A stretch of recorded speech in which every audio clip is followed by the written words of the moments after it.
Assalamualaikum warahmatullahi wabarakatuh. Wah, semangat sekali ya jawabnya. Gimana kabar kalian semua? Alhamdulillah kalau baik. Senang rasanya Ibu bisa hadir di tengah-tengah kalian yang semangatnya luar biasa sekali hari ini ya. Semoga tetap semangat seperti ini sampai akhir pembelajaran hari ini ya. Oke, sebelumnya ada yang tahu Ibu siapa dan mau apa Ibu di kelas kalian? Atau ada yang pernah lihat Ibu di mana? Oke, jadi Ibu akan perkenalkan diri dulu. Perkenalkan, karena ada pepatah yang bilang tak kenal maka tak sayang. Jadi perkenalkan, nama Ibu Dinda Aulia Putri. Kalian bisa panggil Ibu Dinda. Jadi pada kesempatan kali ini Ibu mau ngapain sih di kelas kalian? Nah, jadi pada kesempatan kali ini, tepatnya di kelas kalian ini, Ibu ingin memberikan layanan yang ada dalam bimbingan dan konseling. Ada yang tahu layanan apa? Oke, jadi yang ingin Ibu berikan dalam layanan ini salah satunya layanan informasi, yaitu layanan yang salah satunya dalam bimbingan konseling. Jadi layanan ini bertujuan untuk memberikan pemahaman, yaitu berupa informasi kepada siswa yang nantinya bisa digunakan dalam kehidupan sehari-hari siswa maupun di kehidupan yang akan datang. Nah, sebagai usaha pencegahan dan pemecahan masalah siswa. Jadi informasi ini nantinya akan kalian gunakan di dalam kehidupan sehari-hari kalian. Dan di sini layanan informasi yang ingin Ibu berikan pada layanan ini itu topiknya berupa pembelajaran, yaitu tentang cara meningkatkan konsentrasi dalam belajar. Nah, sebenarnya ini materi yang ingin Ibu berikan tuh hal dasar sekali ya dalam untuk melakukan pembelajaran, karena kalau kita tidak konsentrasi, tidak fokus, nanti pembelajaran yang akan kita lakukan tidak dapat diserap dengan baik gitu. Jadi sebagai contoh, ya Ibu akan memberikan gambaran sedikit tentang konsentrasi belajar. Jadi misalnya ada dua orang siswa ini memiliki cara konsentrasi yang berbeda-beda gitu. Dari siswa yang pertama, nah siswa yang pertama ini dia bisa berkonsentrasi bila ruangan itu hening, nggak ada suara dan hanya dia sendiri gitu. Jadi dia nggak bisa kalau berisik banyak orang tuh dia kurang fokus, kurang konsentrasi. Tapi si siswa yang kedua ini dia bisa saja berkonsentrasi tuh bila sambil mendengarkan musik atau di tempat ramai juga bisa, tergantung kenyamanan dari orang tersebut gitu, karena kita semua pasti memiliki cara berkonsentrasi yang berbeda-beda. Oke, jadi dalam berkonsentrasi ini kalian juga pasti mengalami kan dalam pembelajaran di rumah maupun di sekolah, tapi lebih banyak kalian pasti mengalami di sekolah, karena ya itu faktornya kan banyak yang mempengaruhi kurang berkonsentrasi saat di sekolah. Nanti kita akan bahas semua faktor-faktornya di materi ini. Oke, jadi nanti manfaat yang akan kalian terima dalam layanan ini yaitu kalian bisa tahu cara meningkatkan konsentrasi belajar, tahu manfaatnya, tahu faktor-faktornya dan lain sebagainya. Oke, jadi sebelum kita masuk ke pembelajarannya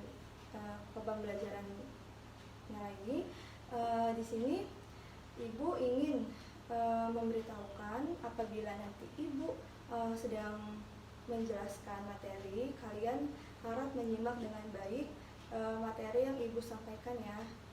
Jadi seperti hal-hal yang kalian juga harus ikutin keaktifannya dalam pembelajaran ini, seperti menanggapi pertanyaan atau responnya. Tapi jangan sampai hal tersebut itu menimbulkan keributan karena bisa membuat kelas menjadi gaduh, ricuh yang akhirnya menghambat proses pembelajaran kita pada hari ini. Jadi sebelum pembelajaran dimulai, apabila nanti ada yang ingin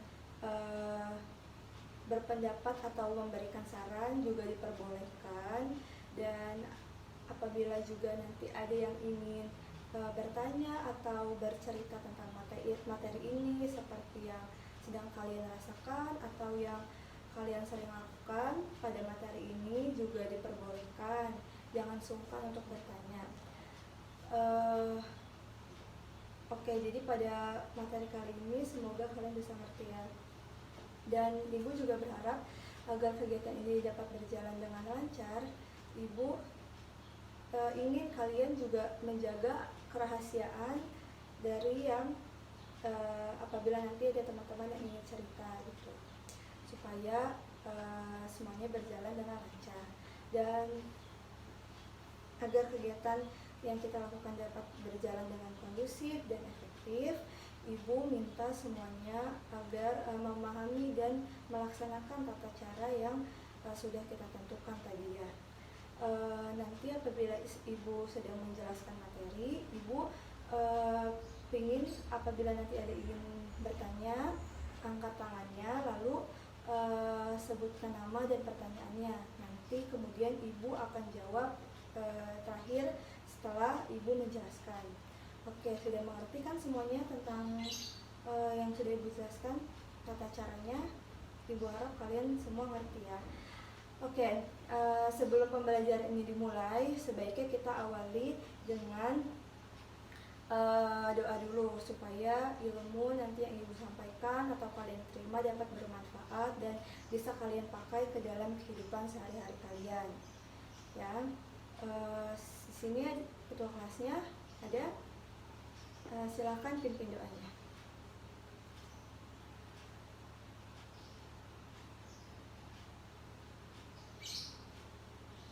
Baik, doa selesai. Oke, kita akan masuk ke dalam ininya, ke dalam itunya, materinya. Oke, sekarang kita masuk ke pengertian. Oke, oh ya, sebelum kita masuk ke presentasinya, PowerPoint-nya, Ibu ingin menampilkan video inspiratif tentang konsentrasi belajar. Oke, jadi Ibu akan menampilkan dulu videonya, kalian simak baik-baik. Jadi Ibu harap semuanya juga dapat mengerti ya. Silakan di sini.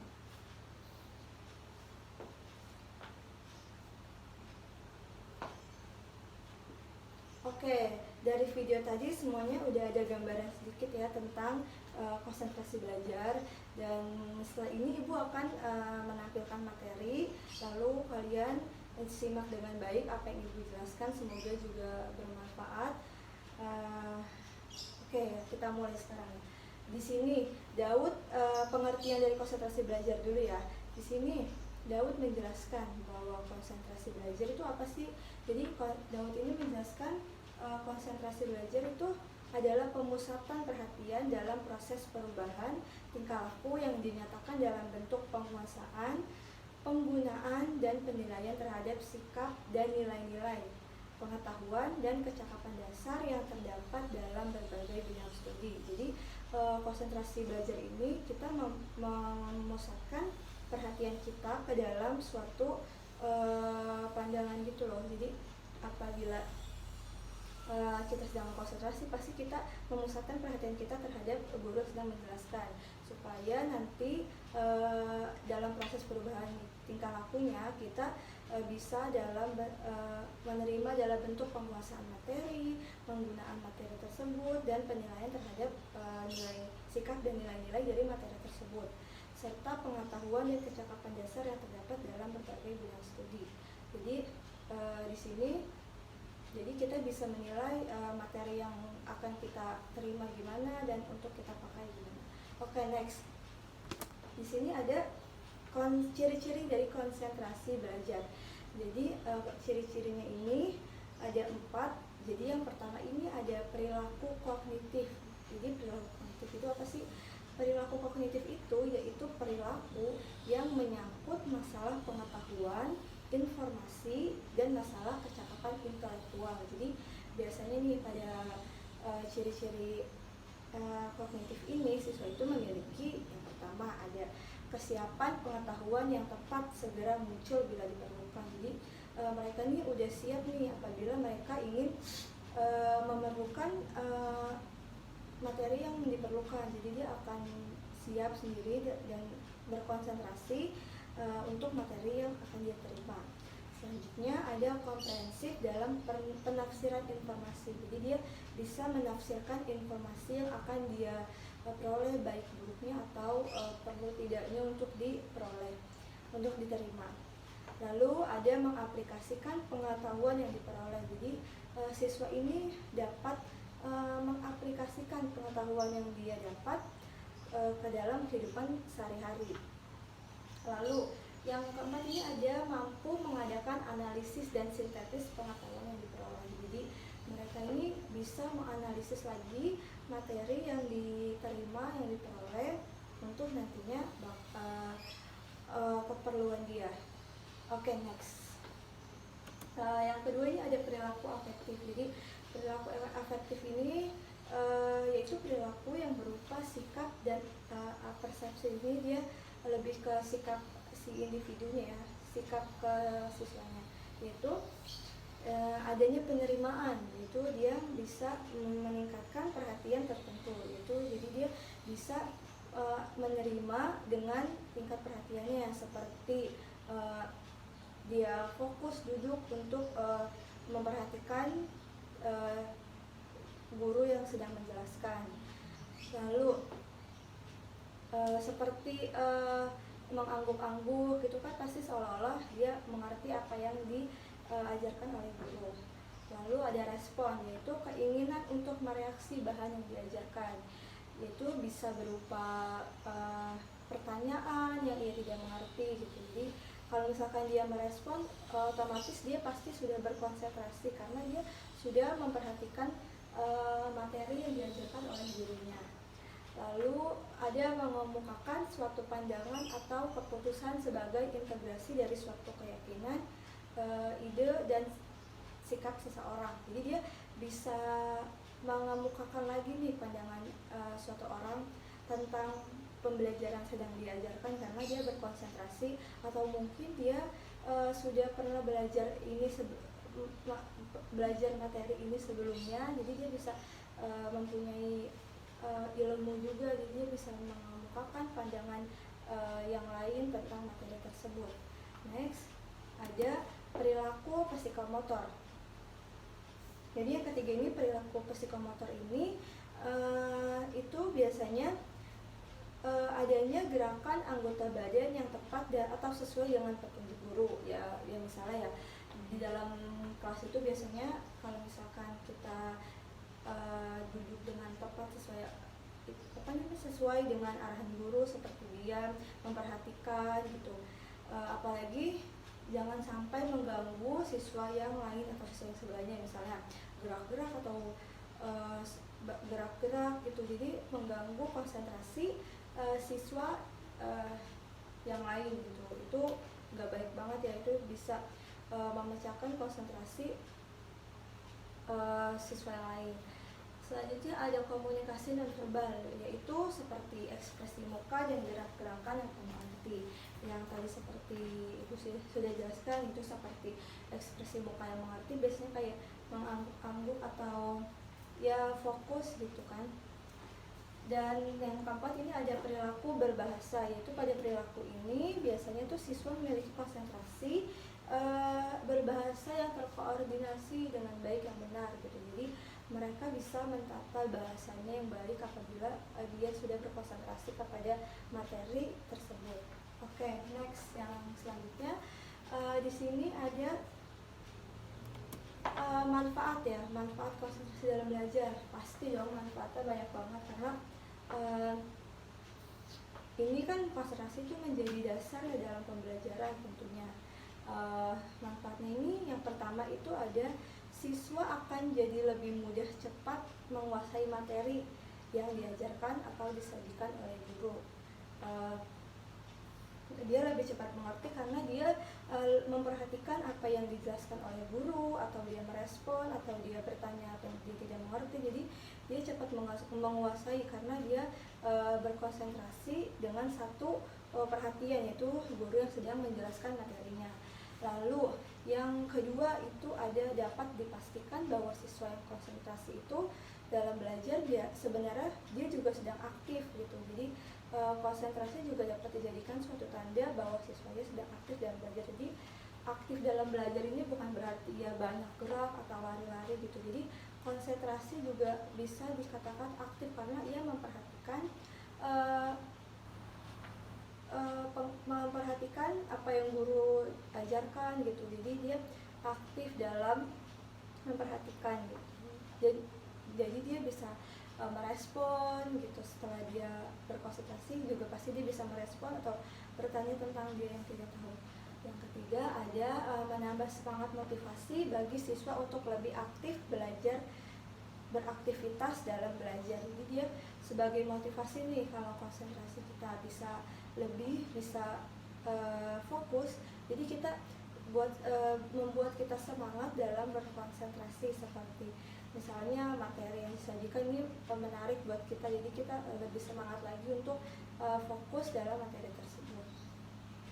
Selanjutnya ada memudahkan guru dalam melaksanakan proses pembelajaran. Yang ini pastinya ya, karena kalau semua siswa dapat konsentrasi dan fokus apa yang gurunya ajarkan, pasti guru ini pasti mudah untuk melaksanakan proses pembelajaran, karena siswanya juga tertib dan fokus sama satu perhatian, nggak ada yang berbicara, nggak ada yang asik sendiri dengan gadgetnya mungkin, atau asik sendiri dengan temannya gitu. Jadi guru ini bisa jadi lancar gitu dalam proses pembelajarannya.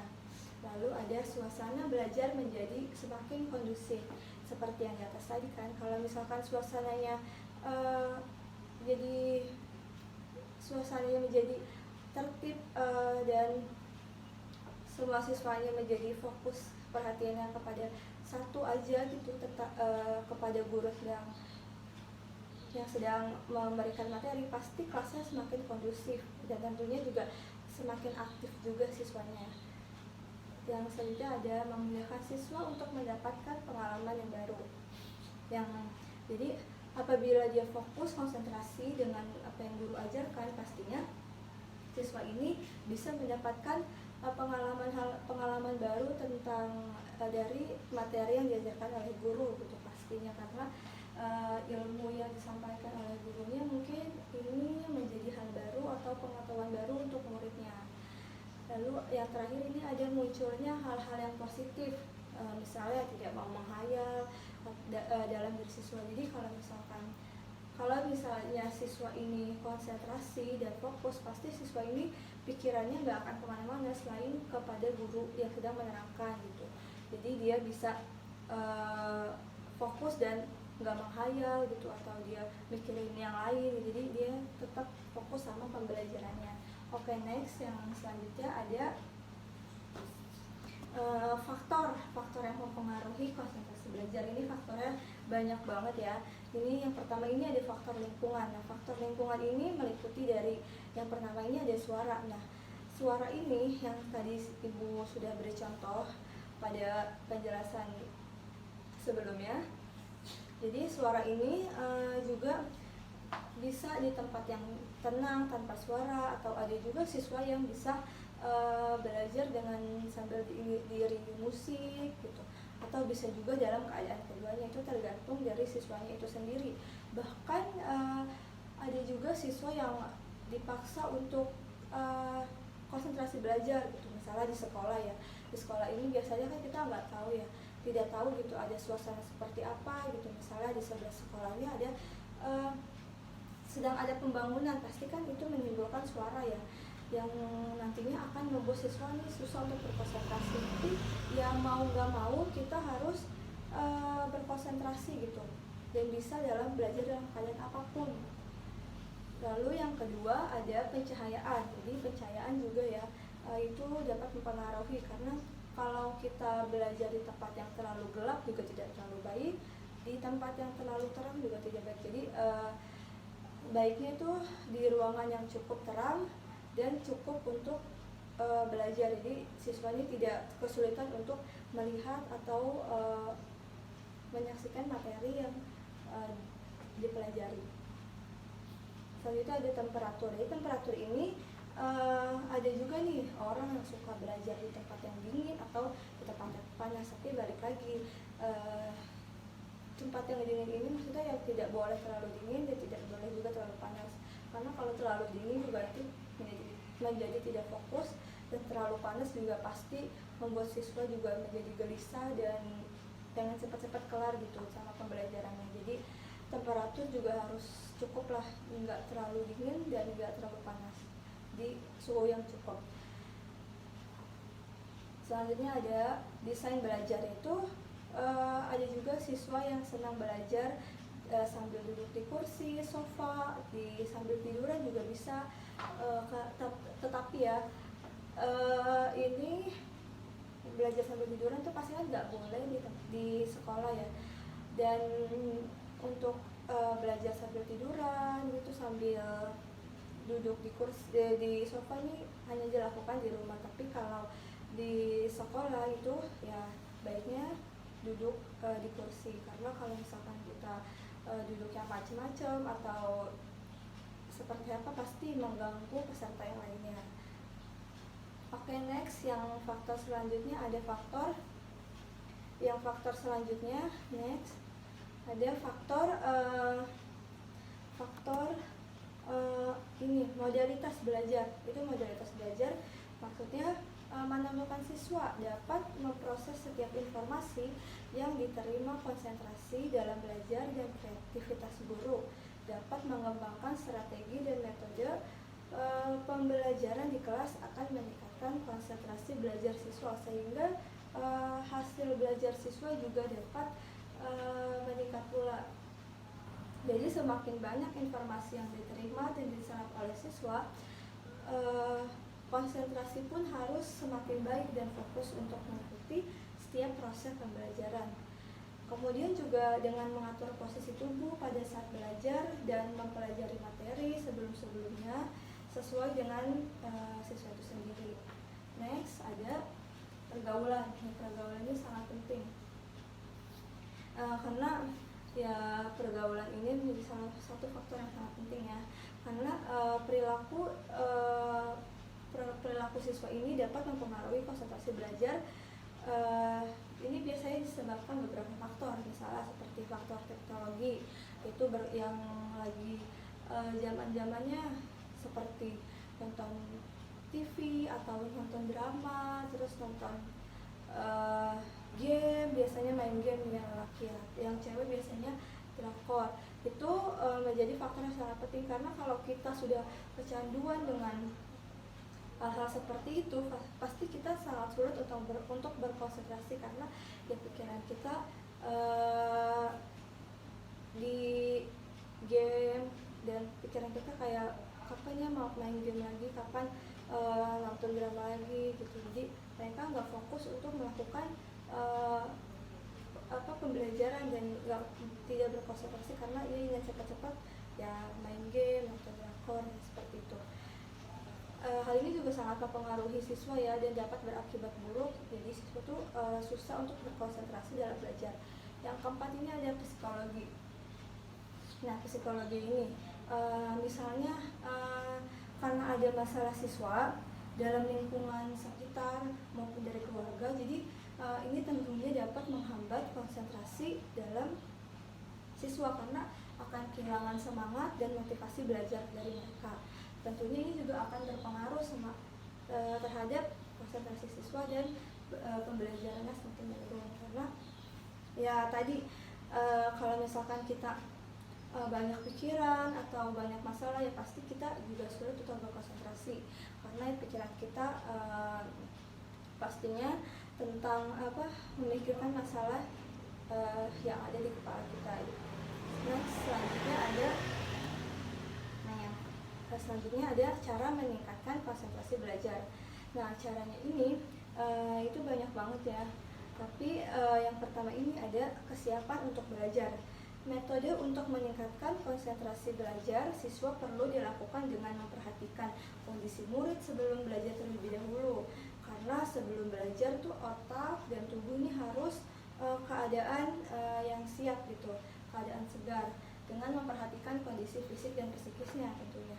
Dan bebas dari gangguan penyakit, bebas dari rasa lapar atau bahkan kekurangan gizi, dan bersih dari konflik kejiwaan atau masalah-masalah yang dapat mempengaruhi seperti ketegangan emosional, lalu kecewa, patah hati, biasanya ini sangat mempengaruhi ya, dan sebagainya. Jadi berbagai masalah konflik ini sebaiknya harus diselesaikan lebih dahulu dengan baik agar nantinya pikiran kita jernih untuk berkonsentrasi.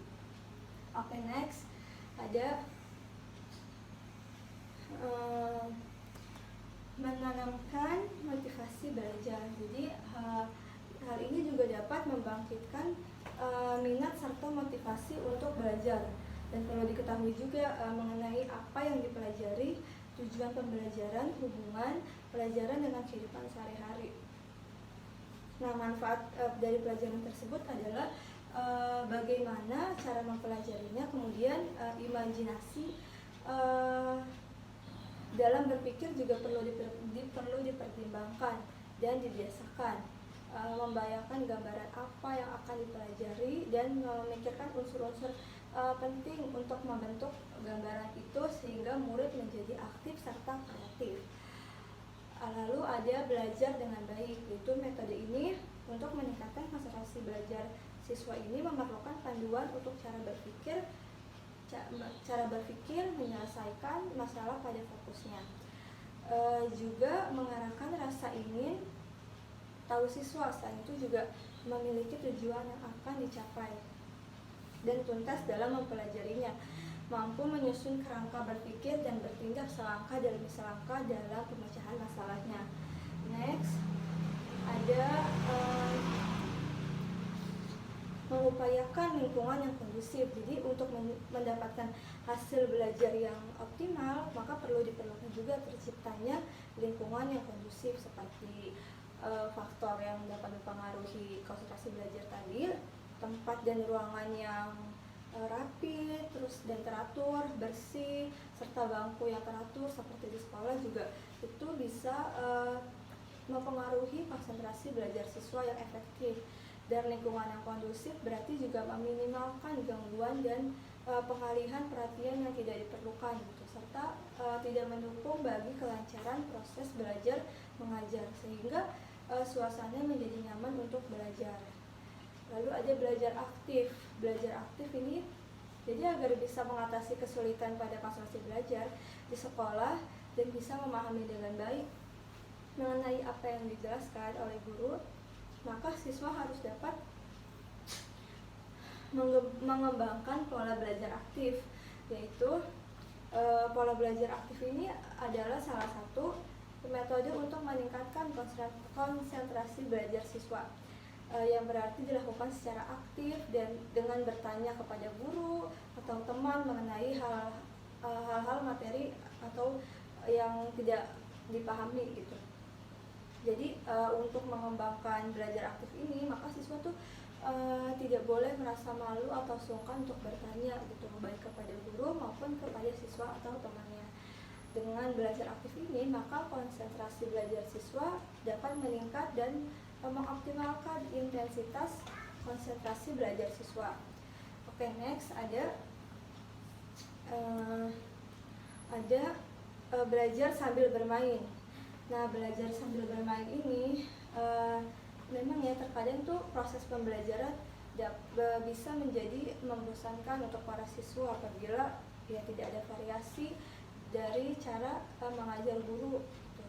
Jadi dalam cara penyampaian materinya, jadi untuk itu dibuat agar proses belajar menjadi lebih menyenangkan, salah satunya dengan menyelipkan permainan sebagai metode untuk meningkatkan konsentrasi belajar siswa agar pelajaran tidak terlalu membosankan, yaitu bermain sambil belajar akan menciptakan juga kondisi emosional siswa yang positif dan kuat. Jadi guru ini bisa memodifikasi materi yang pelajarannya sulit dalam bentuk permainan. Jadi yang akan sangat berguna untuk siswanya yang aktif secara umum atau lebih aktif daripada anak lainnya. Dengan bermain, guru juga bisa mengenali kebutuhan siswa, gaya belajarnya dari setiap siswa yang membantu mereka untuk lebih memaksimalkan proses belajar. Yang selanjutnya ada menggunakan musik. Jadi materi ini untuk meningkatkan konsentrasi belajar juga bisa dilakukan dengan menggunakan musik yang dapat memberikan stimulasi yang cukup terhadap otak, itu seperti menyanyi di tengah-tengah pembelajaran dan memainkan alat musik akan mengaktifkan otak kanan siswa dan otak kiri sekaligus, karena musik paling bermanfaat untuk menata kembali suasana hati kita dan juga dapat meningkatkan hasil belajar yang diinginkan. Musik juga dapat digunakan guru untuk menata suasana hati siswa agar lebih kondusif sehingga siswa memiliki suasana belajar yang nyaman dan optimal. Dan musik juga dapat membantu pikiran siswa selalu siap dan mampu berkonsentrasi. Tapi dalam pembelajaran di kelas pasti kita tidak boleh dong sambil mendengarkan musik, kecuali ada persetujuan dari guru untuk mendengarkan musik secara ramai-ramai, tapi tidak terlalu keras ya suaranya. Tapi kalau di rumah ya pasti tentu boleh dong kalau kita belajar sambil bermain musik, tergantung nyamannya siswa itu sendiri. Oke, next selanjutnya ada menggunakan humor, jadi atau candaan gitu. Menyelipkan humor dalam pelajaran ini dapat dilakukan oleh guru dengan berkomunikasi dengan menggunakan sisipan kata dalam bahasa dan gambar yang dapat membuat siswa tertawa. Tentunya humor ini tidak boleh berlebihan dan atau menyinggung ya. Misalnya tidak boleh menyisipkan humor yang berbau seksual atau yang menyinggung siswa dalam pelajaran. Jadi bentuk humor yang disajikan ini harus ringan seperti karikatur, anekdot, cerita singkat, kartun, lelucon singkat, atau plesetan yang bisa menghidupkan suasana belajar di ruangan kelas menjadi lebih riang dan santai dan menyenangkan ketika belajar. Jadi guru yang mampu mengajar dengan humor yang baik akan mampu mengurangi kecemasan dan ketegangan siswa dalam belajar. Yang terakhir ada memberikan waktu istirahat. Nah ini penting banget ya, karena istirahat atau refreshing ini akan menjadi metode untuk meningkatkan konsentrasi siswa yang perlu dilakukan ketika terjadi kejenuhan terhadap proses belajar. Kejenuhan ini bisa mengganggu konsentrasi belajar ya, karena siswa sudah merasa bosan dengan berpikir atau menggunakan otaknya untuk belajar. Jadi siswa jadi jenuh, dan jangan paksakan apabila siswa sudah belajar dengan lama atau terus berlangsung ya. Sebaiknya beri jeda untuk siswa menyegarkan pikirannya lagi, yaitu misalnya selama 5-10 menit untuk mengalihkan pikiran sejenak dari pelajaran. Jadi kalau di sekolah ya mungkin guru bisa memberikan waktu istirahat sekitar ya tadi 5-10 menit. Cuma kalau kita sedang belajar di rumah, kita bolehlah istirahat selama 1 jam, 3 jam, asal tidak memboyarkan pikiran pembelajaran kita yang tadi sudah kita pelajari. Nah, tadi itu saja yang ingin Ibu jelaskan tentang konsentrasi belajar. Jadi di sini Ibu akan membuka sesi pertanyaan tentang materi yang Ibu jelaskan yang belum kalian pahami. Oke, di sini ada yang ingin bertanya? Oke, silakan. Oke, baik sekali, bagus sekali ya pertanyaannya. Jadi pertanyaannya ini bagaimana jika di saat kita sedang berkonsentrasi belajar tiba-tiba kehilangan konsentrasi belajar di tengah pembelajaran. Oke, sebelum dijawab ada yang ingin menjawab, ada yang ingin bantu jawab? Oke, silakan. Oke, tepat sekali ya jawabannya. Yang sudah teman kalian jawab itu juga sudah tepat, tapi ya seperti yang sudah kita bahas tadi, memberikan waktu istirahat atau jeda itu mungkin dia hilang konsentrasi karena dia sudah lelah dengan berpikir atau dia capek untuk belajar. Jadi memberikan waktu istirahat atau jeda itu bisa. Oke, ada lagi pertanyaannya? Oke, silakan. Oke, baik. Jadi ya, lingkungan itu sangat berpengaruh sekali ya, karena kalau lingkungan kita tadi seperti yang Ibu sudah jelaskan tadi, lingkungan itu sangat berpengaruh. Ada yang mau bantu jawab lagi? Oke, silakan. Oke, tepat sekali. Jadi seperti itu ya jawabannya. Jadi dari semua yang Ibu sudah jelaskan, Ibu berharap kalian bisa mempergunakan materi Ibu ke dalam kehidupan sehari-hari. Semoga dapat bermanfaat bagi kalian semua. Oke, jadi Ibu senang sekali rasanya bisa hadir dan memberikan materi kepada kalian, dan senang juga Ibu karena kalian sudah aktif dalam berpartisipasi dan berdiskusi. Jadi Ibu harap materi ini dapat bermanfaat untuk kehidupan kalian atau untuk belajar kalian gitu. Dan semoga nanti apabila ada siswa yang tadinya sulit berkonsentrasi, semoga dengan layanan yang sudah Ibu berikan, informasi yang sudah Ibu berikan, semoga dapat mudah ya untuk berkonsentrasi lagi dalam belajar. Oke, sebelum kita tutup semuanya, sebelum Ibu pamit, karena tadi kita sudah awali dengan doa, maka dengan alangkah baiknya lagi kita tutup lagi kegiatan ini dengan berdoa. Silakan ketua kelas pimpin doanya.